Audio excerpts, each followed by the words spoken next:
Hey, and welcome to Middle Ground Books After Hours. My name is Megan. I am Deborah. And I am Lance. You are. Indeed. Indubitably. So we are actually just recording a little short thing to put in front of the actual episode, which is... Or maybe at the end of the actual episode. Well, it's wherever Cosmic Ron decides to put it. He is brilliant at these things. You are in for a treat because you get to listen to the dulcet tones of Deborah talking with Tiffany Killoren, or a.k.a. Lillian West. Debbie, what's it about? Well, we just did an interview about her journey to becoming an author and the creative process and writing different genres of books. So, yeah. And she is represented by Metamorphosis Literary Agency out of Kansas City and Stephanie Hansen, and she is brilliant to work with. And we've had a number of her authors in store, and they are all amazing. So Tiffany is the first of these author events we're going to be listening to. But before that, we've got a couple of things going on in store. You're hearing this the 22nd, so we will have missed Martin Luther King Day. So through this week, we have been celebrating Martin Luther King's works and having brief snippets of his speeches and giving some real thought to Black experience in the United States and in North America generally, and also just reflecting more on what that means. The other thing that we have going on coming up really soon is the Bridgerton Tea Party. Yes. Coming up on the 24th, it's a Saturday. We're going to be hosting a Bridgerton Tea Party ahead of the new season of Bridgerton coming out, which is based on Julia Quinn's book series. We have a number of those titles in store, and yeah, we're going to have a little Regency-themed tea party. If people want to attend that, Megan, what do they need to do? To secure your place, we just need $5 RSVP, and also we'll have tea and snacks. We're going to maybe play a few games, and you'll, of course, need to be dressed in your finery. Your best Regency costume? Yes. I mean, that's going to be... Like sweatpants? No, not sweatpants. But come dressed to impress. And we'll sort of have a best dressed diamond of the season contest to see, Do they win anything? Are they going to win anything? I don't know. Maybe I should find a prize. That brings up a question to me. Yeah, I'll find a prize. Is this new season the D season? Is that the one that's about to come out? Because I was told that each book in the series and then therefore each season of the show is a different child in the family and that their names are alphabetical. So is the new season that is coming out, is it the D season? Is that why it's the best dressed diamond? Oh, no, the diamond of the season thing is like the queen picks someone who's like the most beautiful, amazing girl of the season, who's like the most eligible bachelorette kind of thing. We don't know at this moment who the which daughter the new season is about. And we do have in store, they're with the Bridgerton books, but there are some wax sealed invitations that you can RSVP to, just because we wanted to keep it on theme. See, I need Cam knows all the things. Also happening on Saturday, January 24th, we'll have our regular story time, and this one is going to be penguin themed.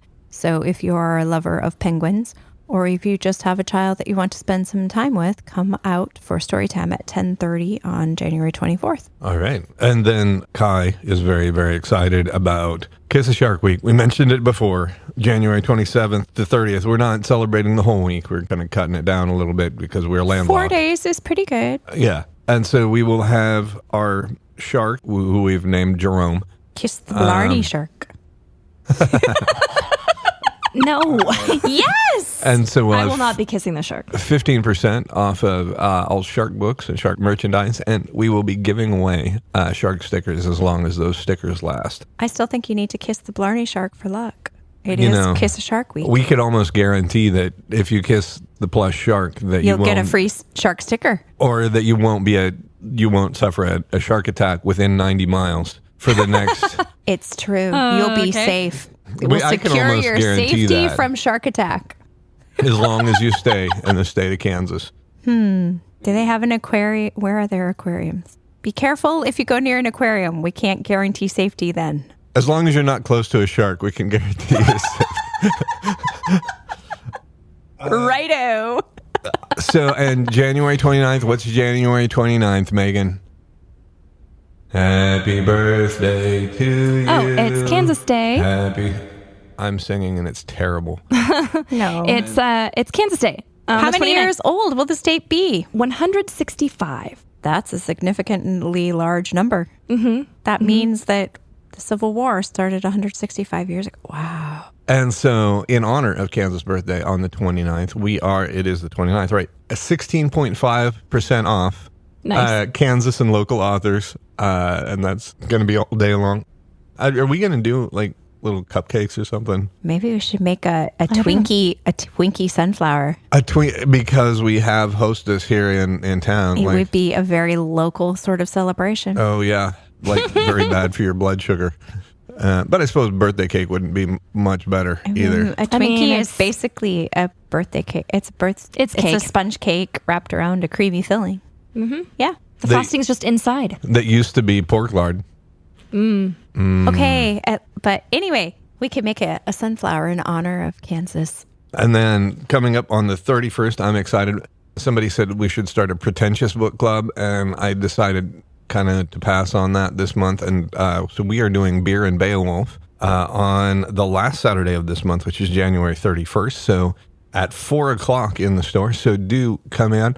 There is no cost on that, especially since we will be imbibing together for everyone who is of age. And if you're not of age, then that's just too bad. Sorry. So we will probably have some radius refreshment. And as a group of friends, we'll be there together. We also have a cool edition of Beowulf that has the Old English on one side and a modern translation on the other. Very nice. And one of the reasons for Beer and Beowulf is Tolkien actually had these same events. And so since we celebrated his birthday at the beginning of the month, we're going to do what he did to help fight Nazism, fascism, and communism, which is to read heroic literature. Also on Saturday, January 31st, for Storytime that week, I am planning to read Kansas books, either books that the subject material is about Kansas or children's books by some of our local Kansas authors. So that's what will be happening on Storytime on January 31st. So without any further ado, we'll be coming up on Debbie interviewing with Tiffany Killoren / Lillian West, and you'll get to hear why she has two different names. And until next time, we'll meet you in the middle. Hi, welcome to Middle Ground Books After Hours, but today we're actually during business hours and in the store with author Tiffany Killoren. Hi, Tiffany. Hello. I'm Deborah, one of the 3 owners here at Middle Ground Books, and Lance and Megan are also in store today, but they're helping customers while we're having a conversation with Tiffany Killoren. So I've only met you for the first time today, so I've learned that you grew up in Iowa. I did. And went to the University of Iowa. I did. I don't remember which law school you said was after that. So I graduated from the University of Iowa with some interesting degrees, journalism and Russian. Oh, and wow. I decided that was going to be a good foundation for law school. So I went to the University of Minnesota Law School. Awesome. Yes. So normally I would think that going from law to becoming an author is a huge career switch, but you are actually the second author we've had here who was a lawyer by trade and now has written some books. Okay. So can you tell me about the process of that? How long did you practice law, and do you still practice law? So I'm actually not surprised that it's a career change from the practice of law to writing, because you write a lot as a lawyer. Okay. And I actually, when I'm no longer practicing law, I practiced for 15 years and I did complex litigation. And I did that in Kansas City. But during my time at a big law firm, there were a lot of people I worked with who always wanted to write a book. Wow. It was, and personally, my journey, what I love about writing is you don't have to have a prerequisite. I don't have a creative writing certificate. Right. I don't have that background, but if you want to write a book, you can. And that's what I always kind of loved about it. I actually, when I was on maternity leave with my first son, who is now 18, almost 19, I had a really hard time going from a very cerebral environment to not knowing what time of the day it was. Not like, and so I literally, right? I mean, every mother of a newborn knows exactly. I mean, I had no idea. And so I decided one night to sit down and write about the day he was born. Oh. And I thought I always wanted to capture that. And remember it. And remember the funny details, and it never goes as planned and all of those wonderful things. For and sure. I kept writing. It kept it was fulfilling something in me that I was not getting through just the practice of law, tapping into this creative side. So I wrote for 2.5 years all of these true stories about my life for this little boy to read someday. Aww. And the very last story I wrote was the day his brother was born, 2.5 years later. And so I call that my first book that will only have their eyes on it, right? It's not, you're never seeking publishing. I don't think anybody needs to read some of those stories other than family members. And I've come a long way in my writing.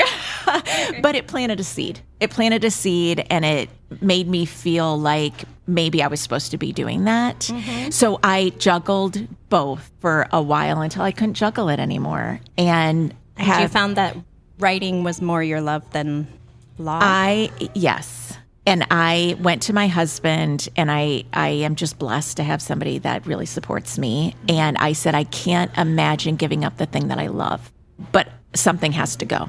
Yeah.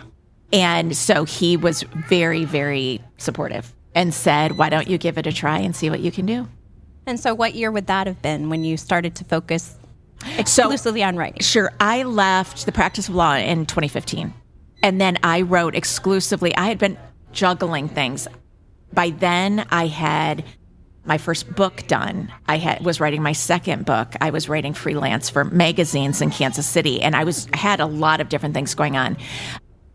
I was going to quit and then focus on writing full time, but then the magazine I was writing for, their editor had to leave and asked me to step in. And so I stepped from the practice of law into becoming the editor-in-chief of a magazine. Wow. And so that was fun, and I did that for about a year. Was it a steep learning curve, or it was a transferred? Baptism by fire. It was I didn't know anything about, I wasn't the publisher, I was just the editor, so at least I had the publisher to fall back on in terms of the business side of things. But, I guess that type A part of me of being a lawyer helped. And then the rest has just kind of been, I wrote for a couple of years. I got my novel Goodwill published. I got an agent. Every goal that I've had for my books is maybe going up a notch in terms of bigger publishers, bigger budgets, things like that. They're just personal goals. So I've kind of been able to inch my way up. And then now I have found this beautiful blend of, I am back working in the legal industry, but as a writer. I do communications for a law firm, and I'm blending both, and then I'm writing on the side. Awesome. Yeah. Well, how old are your children now? So I have a 16 and an 18-year-old, and my 18-year-old is a freshman in college in Denver. And so writing will get me through. I use it as a therapy. That's what I was going to say. Personal therapy. I use it as personal therapy. You can see almost what I'm going through in some of my books, my women's fiction. They're not autobiographical, but you can see I really loved writing about women characters, all of whom are flawed, because who isn't? Right. Whose lives really were not going the way that they thought. And again, that they had expected. Because whose does? And mine had taken all of these drastic turns. And I think I learn a lot by writing characters going through it. And I almost found courage by the courage I gave my characters. Mm-hmm. That's awesome. So we have here on the table with us 2 of your books. This one is called Uncharted Therapy, which, ties in with what you were just saying. And the other is a mystery, right? Kind of? It is. It's my debut mystery. Yeah. And that was the book that I was reading as you came into the store. Okay. And so it's intriguing to me. I will want to read it more in depth, but it seems like what happens with it is that we see the story from 2 different perspectives. One perspective is somebody in the current day who is trying to solve a mystery from the past, and the other, we get to see the past. Exactly. And it's my very first mystery and time hop. Okay. Which was a challenge in both respects, because I had never written a mystery and I had never written a time hop that spanned decades. Yeah, it's about probably 60 years difference. Yes. 60, am I right? Yeah, because it goes back to the 50s. Yeah, so a 60-year difference between the 2 times. What were some special challenges with that about writing, sort of switching back and forth mentally between those 2 time periods as you were writing? So I teach an editing class, and something that I teach that I really emphasize is consistency.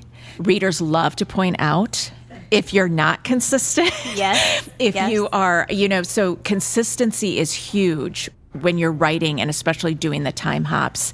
I had a family tree that I wrote on a piece of paper that stayed by me. To keep straight the characters, to make sure that if I said somebody was a grandfather and I said he was this old at this date, does that make sense for him being like, you have to be very consistent and you have to put some research into it. I researched names that would have been prevalent during that time frame in that period.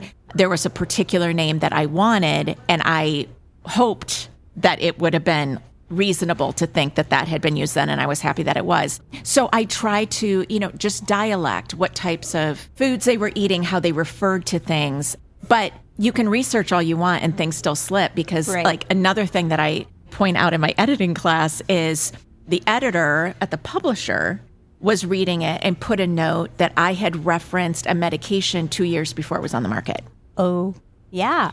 And it didn't occur to me that because it was a very it was a very typical medication. Did not occur to me to look back, and I was just 2 years off. Now, how many people would have caught that? I don't know, but somebody would have. But and that's why we have editors. That's why we have editors, people who read and exactly, help. Yeah. Exactly. And so that was a challenge, but a fun one. I wanted to make sure that I was being realistic and consistent. Really cool. Okay, so that one I was looking at and knew a bit about, but tell me more about Uncharted Therapy. It's not a mystery. What would you call this? I would really call this women's fiction. It's about a young woman who life is just not going her way. She's a young professional just trying to find her way. And she has a bit of a public humiliating meltdown one day, and her very proper Southern family isn't comfortable with that. And so they kind of encouraged her to go to this Southern Sunset Center for a little while. Just go away. Just go away for a little while, get a breath. Just like a mental... Just like a little, yes, right? Just a little mental reprieve. And it's about her journey there. Okay. And it's about the beautiful, interesting women she meets there, all of whom are going through something different. It's a big twist in the story, ends up happening where she leaves. Okay. And she doesn't go home, though. She stops at a town that feels right, and she ends up renting a farmhouse. And it's really about her finding her therapy in a very unconventional way. And it's really about the beauty of friendship, and in particular female friendships, and how there's nothing like female friends and the love and the support, and that we give each other, and we can make each other feel like, we can accomplish anything. But all of these women were struggling, and I loved to bring them to the place where they needed to be in life and let them know, and let myself know as I was writing it, that deviations are okay. Trajectories change. It doesn't mean you're not successful. Sometimes you just have to leave the past behind. Well, and the journey of, like you said, none of us can see the end from the beginning. Right. Like, I talk about it a lot with kids going to school. When you were 18, you majored in what you majored in, and you thought you were going to go on and do a career in law, which you did, but then it took a turn. And, right. Yeah. Right. At the end of the day, you just have to say, am I happy? Right. And having kids was a huge wake-up call for me, because when you have kids, you can no longer just talk the talk. Right. Because they're seeing everything. They're seeing everything. Yeah. And so I actually thought that. I was like, if I have one of my kiddos call me in college someday and go, I'm not happy, the last thing I would say is, well, you got to stick it out. Just tough it out. Exactly. You got to finish that major. No, you go, then what is going to make you happy? For who am I to say that if I'm not living it? Right. And it was also, I had this moment. My son, the ones in college now, has no idea how instrumental he was in all of this. He was in grade school, and I bet he was in second grade. And I went to school, and I was volunteering in the library, or I was doing something. And I was talking to the librarian, and I said something about, I was still practicing law. Yeah. And about being a lawyer. And she looked shocked. She's like, you're a lawyer? And I said... Yes. And she said, well, Max only referred to me as a writer. Huh. And what I realized was he was associating me with what made me happy. Right. To him, this is what I did. Right. And I thought that was really profound because those kids can teach us a lot if we listen. Awesome. And so it really kind of inspired me to go, okay, we're going to do this. I am a writer. Yeah, I am a writer. I am. Well, and you also asked me when we met just a little while ago, and you came in and looked at our store, and you were like, is this something you had always dreamed of? And I said, truthfully, no. But once it became our dream, then we went for it all out. And we still stand here some days and look around and go, wow, we actually did this. This is our store. Yeah. Or it's like a dream I didn't know I had until the opportunity came. And then you're like, yeah. And I'm a big yes person. I believe you say yes to opportunities and you listen to your gut and you like run with it, live really big. That's just kind of my thing. And so, yeah, it's like one of those, okay, on paper, it might make no sense for me to be a lawyer. On paper, it might make no sense to say we are going to open a bookstore in a town we're just moving to, but you just do it. And then beautiful things happen. Yeah. And it's been such a great experience meeting different people in the community. And there's almost nowhere that I go in Emporia now that I don't see somebody. Isn't that amazing? I know. Yeah. I walked into a preschool classroom recently, and one of the little girls looked up. Well, first, one child knew me, and he was like, "It's Miss Deborah." And I was like, "Hi, how are you?" And then the little girl next to him said, "It's the mermaid." And I was like, "Oh, yes, I met you at the bookstore, and I told you I was a mermaid." Oh, I love it. That's whenever a small child asks why my hair is pink, I tell them, because I'm a mermaid. As you should. Yeah. As you should. I love that. I love that. It was so cute that she remembered that. But anyway, I'm curious about this one now, too, particularly that you say that your main character ends up on a farm. Because part of why our store is called Middle Ground Books is because I grew up in South Dakota and the other two partners grew up in Kansas. And being from the Midlands and a farm state is an important thing. Our logo, as you look at it, it's meant to be many things, but a couple of things is that this can be a sunflower and these can be either a book or a plowed field. Yes. So we Love really, it. all of us appreciate and feel a connection to the land and to farming. And I'm wondering if that came into play, you're growing up in Iowa as you were writing. You know, it did in a big way. I was probably like many kids growing up. We didn't have a farm, but we had an acreage. I grew up on 21 acres. Okay. So I just knew land and I knew nature. Yeah. At the time, could not wait to leave. There was absolutely nothing going on. The whole world was out there. The whole world was out there, and cities are where it's at. And and you do all of this, and then you do it. I traveled, and I went to school in bigger cities, and Did you go to Russia since you had studied Russian? Yeah? I did. Awesome. I'm 6 months out of the year if I could. I mean, I just am a big traveler. Right. Yes, and you go and you see all of those things, and the beauty of those experiences is that you then come back and look around you in a different way. True. And had I grown up in Iowa and just stayed there, I wouldn't look at it the same way that I do now because I have a different perspective. And so where I saw boring nothingness, I see peace and God's beauty. Yeah. And calm and the beautiful practice of farming, of creating and growing food. And it's beautiful.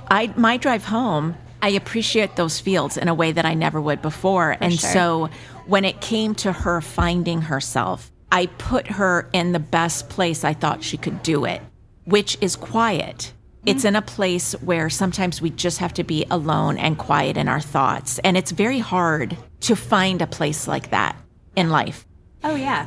Because everyone is always, it seems like we're always running 100 miles an hour. And we're always running. Stop and reflect. Yes. I mean, and I'm even trying to be mindful of not having even the radio on sometimes in the car. Like sometimes just embrace the quiet. And I thought, where better to put her than on the front porch of an old farmhouse, surrounded by nature and gravel roads. And there's definitely a funny part of it, right? Because she doesn't even know the stuff growing. Like, I mean, Yes. She thinks it's pretty, but like it's not like she's in her element. And I intentionally put her out of her element in order to get her to figure out what she needed in life. So that's nature and just that farmland and just putting her somewhere. The location itself's not even important. It's just growing up in Iowa, I know 50 of the small towns I'm describing. Right. You know, and like Emporia has the charm of the downtown and that main street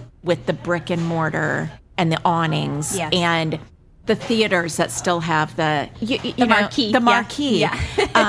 Yeah. There's something beautiful about that, and it's fleeting, and we're losing some of it. And so it's a place that, you know, when I drive through those downtowns now, going back to see my parents, like, I love them. For sure. I love them. Yeah.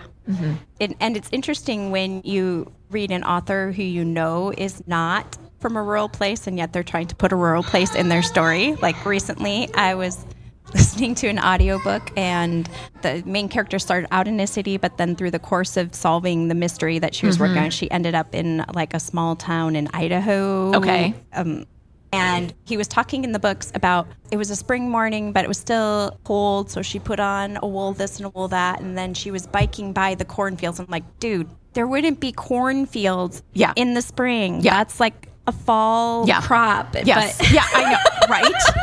I mean, but it's so true. Do your research. It's so true. So I was being the reader that you were saying, likes to point out the mistakes you make. Right? You I'm can tell. You have not been, and also I've been to Idaho, like on other business trips and things, and they don't grow corn there. They grow like sugar beets. Yeah. They grow sugar beets. Yeah. They don't. There's no cornfields. Yes. I mean, you kind of, and you have to know. And one of the sensory things that came to me when I put her in this countryside is anybody who's driven on the gravel road. It's that horrific sound of the rocks hitting your car. Yes. Right? Because like you're like, oh my gosh, I can feel the paint chipping. Yes. But it's those. Yes. My parents, when they would come to visit us, we lived in a small town in north central Kansas, and there were two main ways to get into the town. And one of them was paved and the other was gravel. And so my parents, they were coming from the north, and the natural way to get to our house would be to go on the gravel road. They would consistently go around like 12 miles out of the way so that they didn't want to drive their car on the gravel road to get. It's like, okay, Mom. Whatever works for you. Whatever. And I don't know if it was the paint or, just gravel can do surprising things. If you have not if you're not experienced, I think it was probably for them a fear and safety thing. I learned to drive on gravel roads. And so it's like, it's a different type of driving. For sure. Yeah. So if you're a city person listening to this and you need some tips on how to drive on gravel roads, we have some people here who can help you. I mean, people don't understand. It's almost like driving in rain. You can fishtail. You can it's all, And I have ended up in in the side of more than once. Yeah. Thankfully, the time that it happened, my son was with me, and I was kind of panicking. He was like, "It's okay, Mom. Just drive along the field. There'll be a field gap, and you'll be able to get back out." There you go. Like, you're right. That's an expert right there. It's like, thank you, son Asher. Anyway, the member of our audience has asked why the two books that we have on display, which are Uncharted Therapy, whose author is Tiffany Killoren, and Pretty Dead Things, which the author's name for that one is Lillian West. So why have you used two different pen names? So the short and easy answer is my publisher made me. But it was new to me. These are not published by the same publisher. And so since the mystery was my very first mystery in a completely different genre, they wanted a different name to market me from scratch as a mystery writer. And so it took me a hot minute. I can remember going home and telling my husband, the good news is I have a publishing deal. Mm-hmm. The bad news is I have to rename myself. And it was a little daunting. It's like renaming one of your children. It was just weird. So they let me come up with the name. And I have to be honest, I'm so glad that this actually came to be because my maiden name is Westfall. Oh. So, and my second son's name is Finn West. So West is actually his middle name as a nod to my maiden name. Lillian is my mom's mom. Oh. And she passed away when I was too young to really have a lot of concrete memories of her. But the one thing that my mom has said over the years is my mom would get such a kick out of you. Aww. Because my mom and I have a blast. My parents are why I live as big as I do, right? Because they do the same thing. Yeah. But she's always said that. She's like, your grandma would love you. She'd be at every book signing. She would be at every tea party. She would be at everything. And I kind of love the fact that my grandma wrote a book now.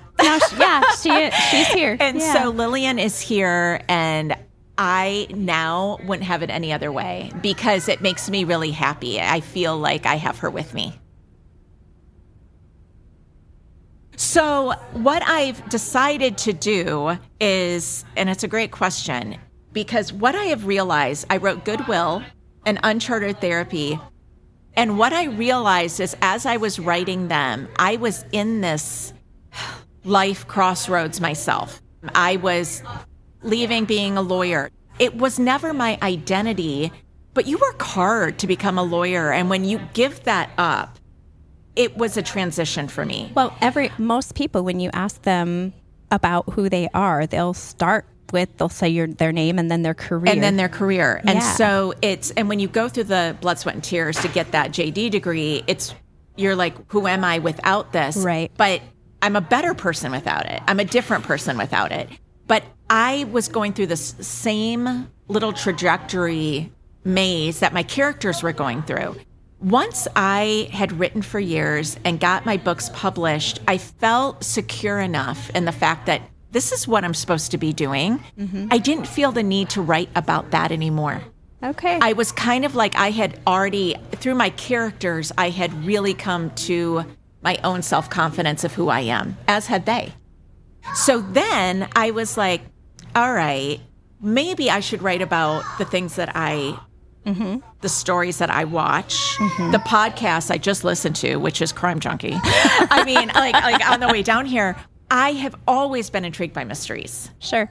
And I just never knew if I could write one. Yeah, that would be really challenging, I would think. Yes. Because I love to read mysteries, and I think I'm a fairly generally intelligent person, but the number of times that I've been reading mysteries and think, oh, I've got this one figured out. And nope, I'm always surprised. Yes. So that's the amazing thing, that I don't think I could build that kind of story. I didn't Do you think have some secrets? Well, I don't have any secrets. I will be honest. The process of writing these genres are very different. And this one is creative chaos. It's just chaos. The red herrings and those beautiful twists and things that you're talking about, I go back. I have to rewrite and reread. I don't write the story from start to finish and one thing. I have a manuscript I'm working on right now, and I'm going back and building all of that tension and the twists and the things that wasn't there the first time. Okay. I also go, that didn't work, or that wasn't consistent. You have to make sure you fill every plot hole. You explain every twist. Because otherwise the readers will be mad at you. Oh, yeah, they're going to be all over you. Yeah. You know, like the red herrings, you tie up. You don't leave people guessing. And the biggest challenge about writing a mystery is you don't know if it works until somebody else reads it, because I know what happened. Right. And so That it's makes not sense. until I have somebody read it and go, I think I know what's going on, and maybe they're wrong. Which is what happened with this. Good. My husband read the manuscript, and I gave it to him. I don't know, it was probably halfway done. And he came out, and he was like, all right. So, he's kind of proud of himself. Right. Like, you know what I mean? Like, Like what I always do when I'm reading a mystery. So this is what's going on, and this is a person, and he was wrong. Yay. But I didn't tell him he was wrong. So how did you respond? Were you just keep said, like the straight face? I said, I guess you're going to have to keep reading. Let's just go see if this is, and I got him. He did not call it. And it's my personal pride in the fact that I have yet to have anybody read it who called it. Well, and the other thing is that like he knows you really well. So if Yes. anybody would Yes. be able to see and predict, it seems like he would. Yes. And here's again, in these like workshops I give, I have told people you need 3 people to read your book, right? And I have 3 people read my book before I send it to my agent. Okay.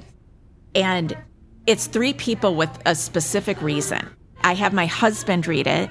He is not my target audience. He's an Android developer. And so he's very detail oriented. He's going to point out if I gave her a ponytail in one chapter and her hair short in another. Like he's going to pick up on that. Good. So I have him read it. I have a good friend of mine read it who is my target audience. Okay. And she is going to be the one who is like, yes, this lands. Like I loved the story and all of that. And then I have my mom read it because she tells me I'm wonderful. And I don't care. I don't care what you're doing in life. You need somebody who, no matter what, tells you you are a brilliant writer. Yes. This should be on the New York Times bestseller list. And so she's that for me. So those are my 3 people. That's awesome. And that's kind of my process that I kind of go through. And so I'm very excited about the one that I'm working on now because I have 1 manuscript done and another one I'm working on. And the characters are not the same from Pretty Dead Thing, but the town is. Oh. Everything. So it's other characters that we've already seen in this book? No, completely different characters, but every mystery takes place in Hickory Falls. Wow. And so Hickory Falls is based loosely on the town I grew up in, this river town in Iowa that had these beautiful Victorian houses on the bluff. And so much intrigue. I couldn't ever figure out why people said Iowa was flat. Because I grew up on the river. By the river. And I was like, well, we have a ski resort. Like, I didn't understand what people were talking about. People say that about Kansas as well. And I've lived in both South Dakota and Kansas. And I'm telling you, everyone, South Dakota is way flatter than Kansas. Kansas has so many more hills. So I don't know. I don't know. But Lance always says that the negative stereotypes are about Kansas are fine because it keeps out all those people that. And right, I mean, there's so many little great golden people here. Yes. Everyone. Oh, so many great things about Kansas. Yeah. And the light and the color, I think it would be a great place to be a painter. You know, they say that like all these painters love to paint in Greece and in the Mediterranean because of the light there. But we've also traveled quite a lot. Yes. And I feel that the light in Kansas is amazing when you see gorgeous. I understand why Monet painted like all those hay bales over and over because I'm fascinated by the sunlight on the hay bales. And then you have the sunflowers and love them or hate them. You have the windmills. They're beautiful. You have the windmills because now I've driven a lot to Denver. Yeah.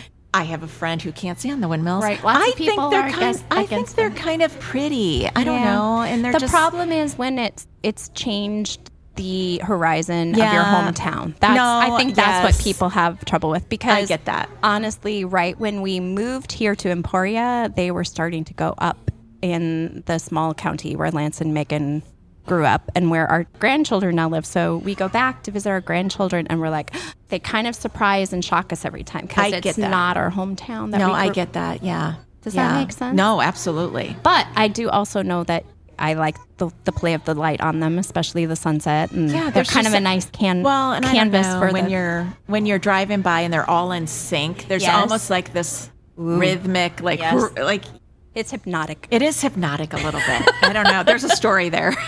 There's a story there about Kansas and the windmills. Maybe we're on to something. Maybe we are.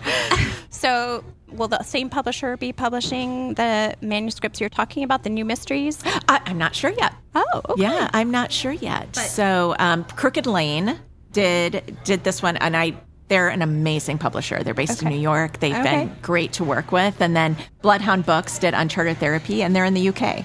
Oh. So that was actually fun in the editing process because English is different. Right. And so there were things that I was pointing out of during the editing process, there were things that they would point out going, yeah, is this a US thing? Because as I would refer to something and I would go, yeah, that's a US thing. Or the back cover, I can remember writing them going, the entire book is written in American English, and so we need to change the S to the Z and recognize, or because they were. It's just that's how they write, analyze. So all those little things, but they were pretty fun actually, because I was like, oh yeah, that's interesting. You probably don't know what I am referring to in that, right? Or would people say that? They would go, would people really do that? Or here they would. They would. Well, and when we've been referring to living in other places. So I actually got myself an Oxford dictionary that had North American and British English because when I was living overseas and I was asked to proofread and edit students' papers, like at the college level, and I would be like, that doesn't seem right. But then I would look it up in my, and I'd be like, okay, that is right in British English. Yes. Okay, there's so many. Yes. Yeah, I learned a lot. Yeah. It was a fun process. But yeah, I kept that dictionary by our dining room table for years. My kids would laugh at me because we'd be sitting at having our dinner conversations and I'd be like, I don't know, let me look in the dictionary. And my kids are like, oh, Mom. You would not think that there would be such a difference, but there is. There is. We might both speak English, but it's greatly different. Yeah, and that's one used book that I kept. It did not find its way up to our... Okay, well, there you go. Because that was... I love my Oxford dictionary. Yes, yes, absolutely. I would just like to thank you again for being with us. Well, thank you. We do have some copies of your books here. If anyone in the store would like to come up and get a signed copy, please do so. And I'm really glad you joined us today. Well, thank you so much for having me. This will not be my last visit here because this bookstore is amazing. Thank you. I think there's a reason that you see those memes and it said, me and every girlfriend I have wants to open a bookstore with a coffee shop and maybe a pet store attached. Right? We totally would love to have a bookstore cat, but we can't have it and the cafe. Oh, well, I guess that makes sense. You have to make a choice. But there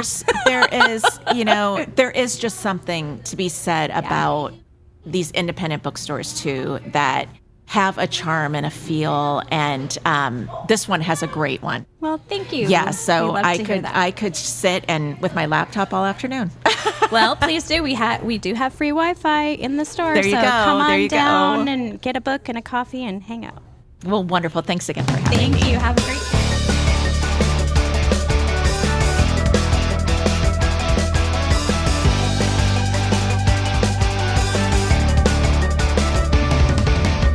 Hey, I'm Lance from Middle Ground Books. You've been listening to Middle Ground Books After Hours with Deborah, Megan, and me. Frankly, you might deserve a medal for that action. Come see us at the store at 606 Commercial Street in Emporia. The store is a little like an introvert's fever dream. You're always welcome, and we'll always be glad to see you. Middle Ground Books After Hours is produced and remotely engineered by Cosmic Atom Sound Studios, producing the vision and making a sound. Cosmic Atom Sound Studios. Let's come together and build something new. Many thanks for hanging out with us this time, and until next time, we'll meet you in the middle.